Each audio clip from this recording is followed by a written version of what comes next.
So Aaron and I met through a mutual friend. I was working at a military company, and this friend that we both have in common said, hey, I know this guy that is really interested in making pinball, and some of the stuff we do here I think would work really well for pinball. And so we got together at a bar, Yeah. at Black Tavern. Yeah, it was like we met up at a bar to sit down and like see if it's a good fit, you know? And I love telling the story about like, I've worked with engineers, like software, all that stuff over the years, and there's a lot of like really great engineers who are super grumpy. And I meet Dave, and this is a guy who wants to like brainstorm some ideas with you, and I'm like, oh, he's probably no good. He's looking for ideas. But like to find out that like somebody that I spend as much time with as I do with Dave, who knows this stuff as well as he does, it's like, it was like, I've never been had so much fun doing something and learning and things like that. And I think that like, for myself going into pinball, it's like I had ideas that I thought would be cool from like a make things exist standpoint. And everything I've ever done with Dave was backed by the fact that like if we could dream it up, it could absolutely be made.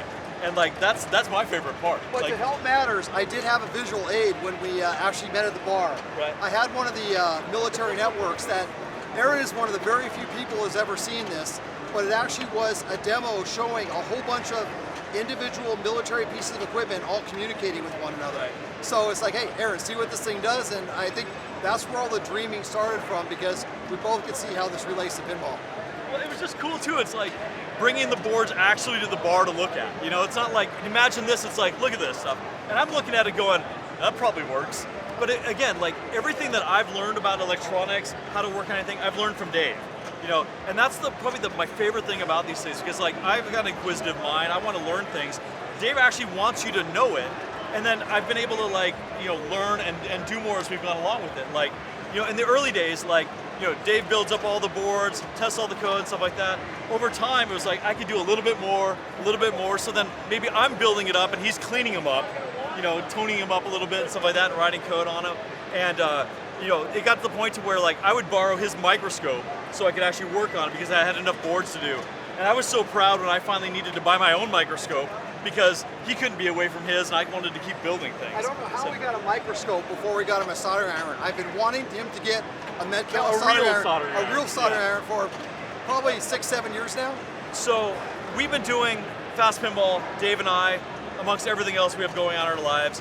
But over recent years, like it's gotten real, you know, and it got to the point to where it's like we can't do what we do for Fast and take things further than we need to, you know, further the way we need to. And so as we started, you know, had opportunities pop up where we could do things with these conversion kits, running emulation, all that kind of stuff. It's like we needed like Eli Curtz to do what he does to make the things we do look that much greater, you know. I mean, yeah, I don't know how to do what he does. Eli, it's such a great fit because Eli, it's like I'm really good at hardware and low-level firmware, but I've always been allergic to high-level stuff. And when Eli came along, this is his forte. I mean, it's like everywhere where I stop, it's like he just adds so much to the emulation. I could have never done the emulation, for instance. But anyway, it's been so great working with them because it's like, I don't know. I don't know how much time we set on Google Meets. It's like sometimes I swear we're ripping them off because it's a free service, but we'll be on there for like 7-8 hours just having a great time, just solving the world's problems. Well, and I think that's the thing too, is it's like, you know, for what it takes to make this stuff work, it's not like I did these couple things, there you go. Sometimes you're like beating your head against the wall for like 2 days straight and then it clicks and then you get it, you know? And so I think that it's like finding those kind of fits that are willing to kind of endure when it's tough and frustrating to get to the goal, that's really fortunate to be able to work with people like that. And I think that, you know, even still, like finding what he needs, he wants to be able to sit there and work on code, knowing that he could send an update out, I'm gonna push into the physical game that I'm standing in front of and say, okay, this worked, this didn't work, you know? And I think that's where like finding people that work together in a way, even remotely like we do, is really fortunate, you know? And then you get to like the Brian Maddens of the world. So okay, hey, first off, we better just like admit it right now. We have a big, Aaron and I are not very good at something, and that is documentation. Oh my God. Oh, so I hate documentation with all my heart because I can't write in a way that's useful for documentation that matches how I talk. I can tell stories, but documentation just doesn't work. So the big black eye we always had was like, man, your documentation is thin, or it's not complete, or it looks out of date and stuff like that. This dude shows up and goes, I can fix this, I got that.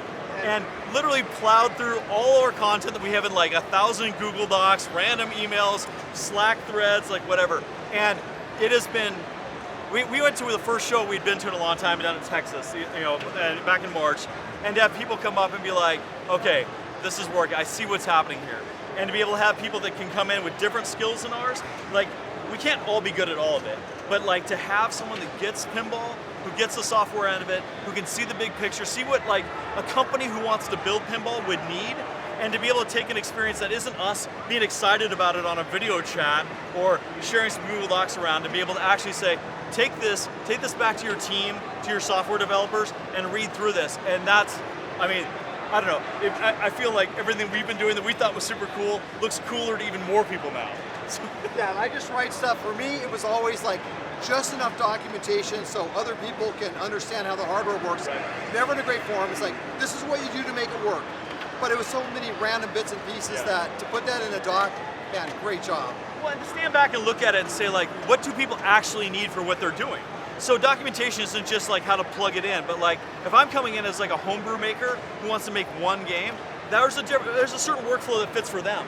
But if I'm going in to make 100 of a game, I want to know that like I can read this documentation, refer back to it if we get stuck, and then also know that like the people that make the hardware, write the software, develop the documentation. If I get in a jam, I want to reach out to those guys and actually like be able to take things further and answer my questions that maybe we didn't even see in the documentation.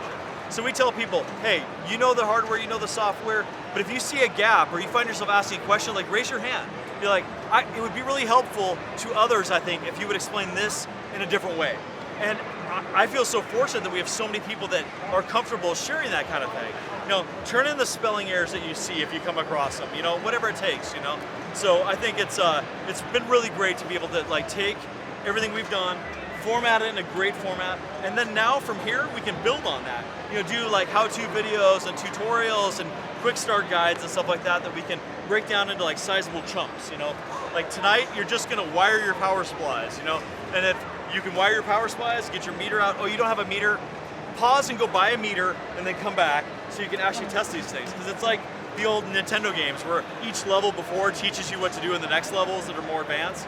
These are the things that like, just like for myself, like I learned electronics and everything that I know about it through learning through the different steps of making a pinball machine, So it was interesting when we first started doing this, as we're developing the hardware, working with the guys making the Mission Pinball framework and stuff like that, we all kind of grew up together here.